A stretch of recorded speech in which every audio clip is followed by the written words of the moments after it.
Magandang araw po sa inyong lahat mga kapatid at mga kaibigan. Ngayon ipapakita ko sa inyo kung paano magpapalit at maglalagay ng bearing ng ating grinder.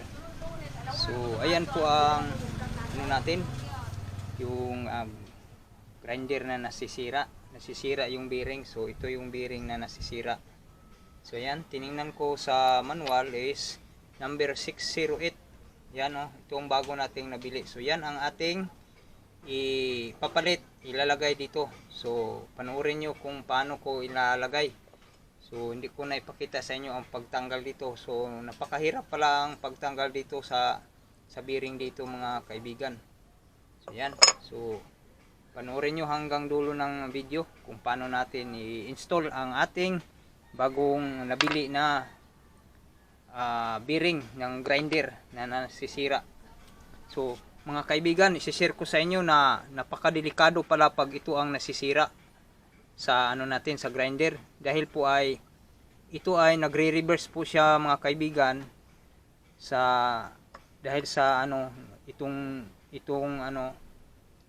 rotor niya is tatama dito sa sa gilid ng kanyang sa gilid ng grinder natin. So napakadelikado po kasi naglulos po dito ang naglulos ang lock at matatanggal yung bleed.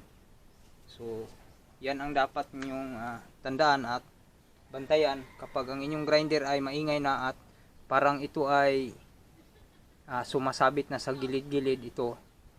So itong bearing dito ang may sira. So yan ang iwasan ninyo. So panoorin nyo hanggang dulo ng video ito.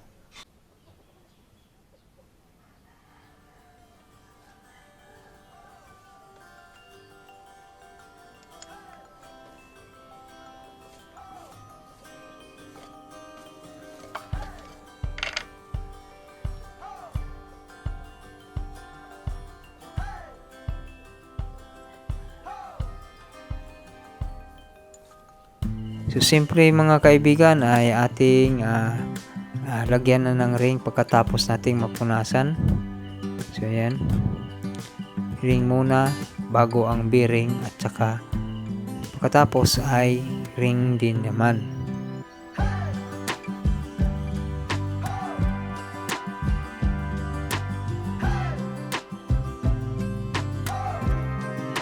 So medyo matagal-tagal na rin akong nakaka-upload ng mga long form videos mga kaibigan. So luluubin ng Diyos ay makapag-upload ako ng long form videos na nangingisda ako, night dive. So pwede din day dive kung luluubin. So busy po kasi ako ngayon mga kaibigan. So yan, nilalagay ko na ang bearing. So yan, mahigpit po mga kaibigan ang bearing ipapasok, kaya po hanap tayo ng kahoy. Yan, malapad na kahoy para po pantay ang pagpasok ng bearing. Tsaka pukpukin natin. Yan, kailangan may kahoy para pantay ang diin, baon ng ating bearing. Yan, para hindi rin masisira ang bearing. So siyempre pinupukpok natin ng martilyo. Yan, at dahan-dahan lang po, hindi masyadong malakas ang pagkapukpok. So yan, i-install na. Isusunod natin ang ring at saka pinions. Pinions o tinatawag na yung gear yun may ngipin yun, gear. Yan. So lagay na natin, tusok na natin dun sa rotor.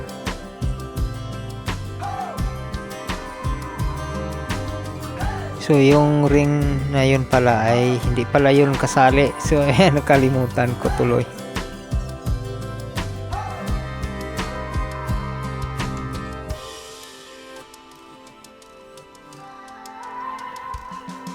So yan, siyempre ang mga carbon brass ay natanggal din kasi po para hindi kayo mahirapan na ipasok yung rotor. So yan pala mga kaibigan ay bago mo mailak yung ng pinion. So ayan, lagyan natin yung ring tsaka yung pinion. Bago mo mailalak yan ay kailangan mo talagang hawakan yung rotor ng motor. So ayan, ng ating grinder. So ayan, so kaya tinanggal ko ulit at tsaka ko higpitan yung yung nut na lock ng ating pinion o gear. So mga kaibigan, ang grinder na ito ay ginagamit ko kasi sa paggawa ng trigger mechanism. So kaya busy ako dahil may nag-order sa akin. So kayo kung mag-order kayo sa akin ay lang kayo, mag-message lang kayo sa aking messenger. Dindo Ilim ang aking account name at pareho din ang kanyang profile pic dito sa YouTube ko channel at saka yung sa Facebook account ko. Doon kayo magme-message at marireplyan ko kayo kapag meron na po tayong natatapos na uri ng mga in-order nyo. So yan, ipasok na po natin ang head o gearbox. Yan. So tuloy lang po sa panonood.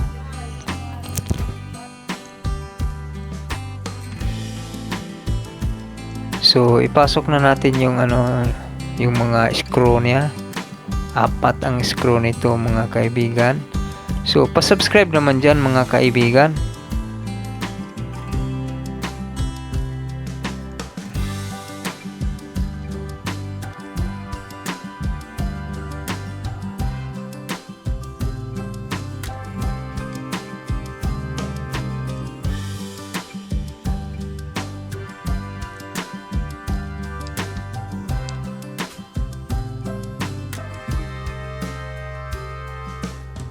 Antayin nyo mga kaibigan at titistingan ko pagkatapos nitong mailagay ang mga carbon brush.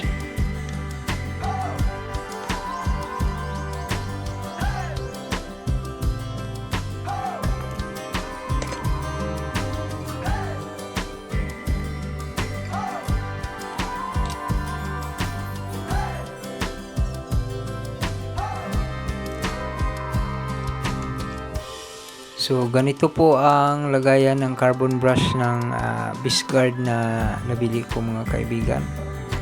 So ayan, meron po siyang spring na parang nagdidiin sa carbon brush. Dalawa po ang carbon brush, magkabilaan po yan.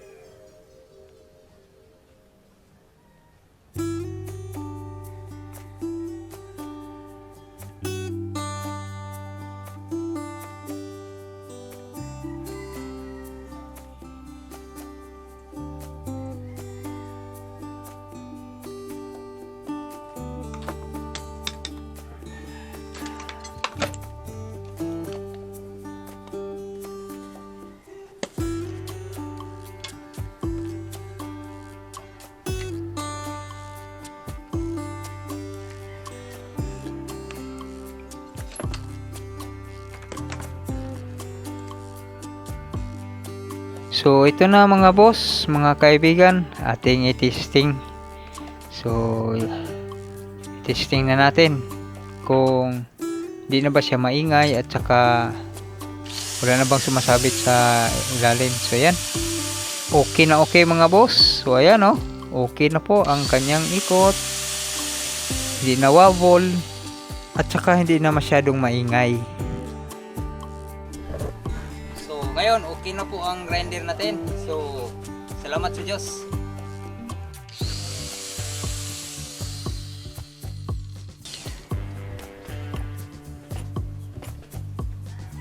Salamat po sa inyong patuloy na panonood at sana patuloy kayong manonood sa aking mga ina-upload na video dito sa YouTube channel. So, bye-bye.